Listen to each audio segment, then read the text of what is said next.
Hey there VCE HHD students, my name's Andy, I'm a VCE Health and Human Development teacher. In this short video we're going to look at answering the 2019 VCE HHD Exam Question 16. Before we dive into Question 16, just a reminder over at the Health Resources Hub YouTube channel, there's a heap of videos that are available now and there's a new one coming out each day between now and the HHD exam at the end of the year. You can subscribe with the button in the bottom corner of the video there. Please let your HHD friends know to do so too so they can access all of those videos. In less than a couple of weeks now, I'm running the 2 ACE HHD exam preparation and revision sessions, and you can book a spot to those at book.acevce.com. Make sure you do so soon so your posted notes arrive in time before the session. You can see our social media links there and also our email if you've got any questions or suggestions for videos you'd like me to work on. So you can see here, question 16 from 2019 was worth 9 marks. And the first thing you had to do on this question was select one of the following target areas for health promotion. So either skin cancer, smoking, or road safety.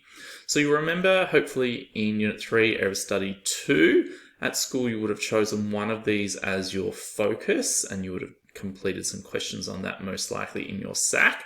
And so you can see in the exam you're given the option to choose any of those 3. You don't have to do the same one that you did at school for that SAC. So then A was asking you for 2 marks to explain why health promotion was used to target this area.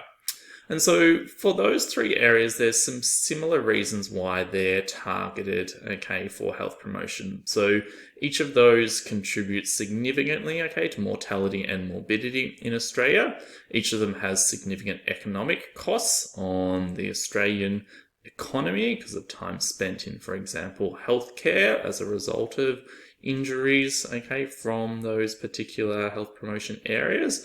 Also, all of those examples there can be prevented. So you can prevent skin cancer, you can prevent, disease associated with smoking, and you can prevent, a lot of the injuries resulting from road accidents.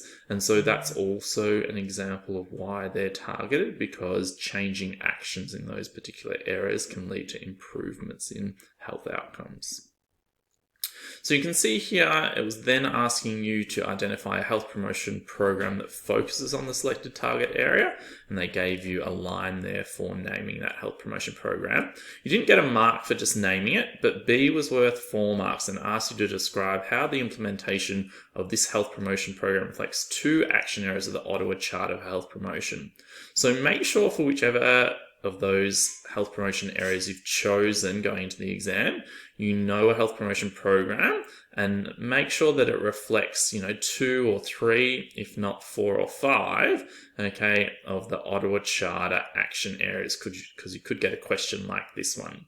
So you can see here, a significant number of students was able to achieve either 3 or 4 marks. You had to go beyond stating the action area, but describe how it was reflected. So they've given an example here. So if you had your skin cancer as your target area, and then your health promotion program was SunSmart, you might have written create supportive environments as your action area, and then described that there's a UV alert system, which provides information on the level of UV exposure, helping people become aware of the dangers of the sun at particular times during the day. And that's obviously something in the environment that helps people to try to reduce their risk of developing skin cancer.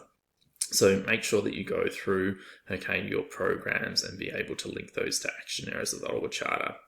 Now, C was asking for 3 marks to evaluate the health promotion program's effectiveness in promoting health and well-being.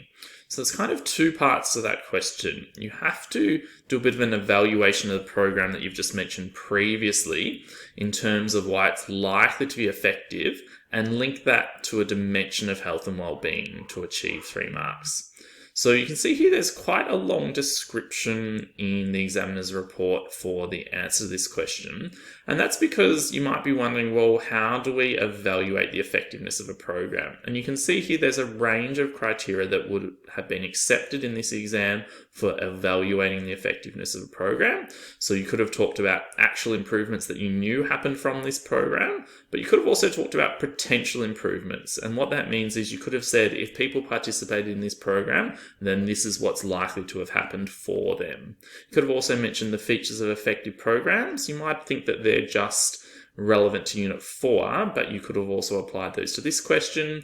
The action areas of the Ottawa Charter and the principles of the social model of health could have also been used as a justification.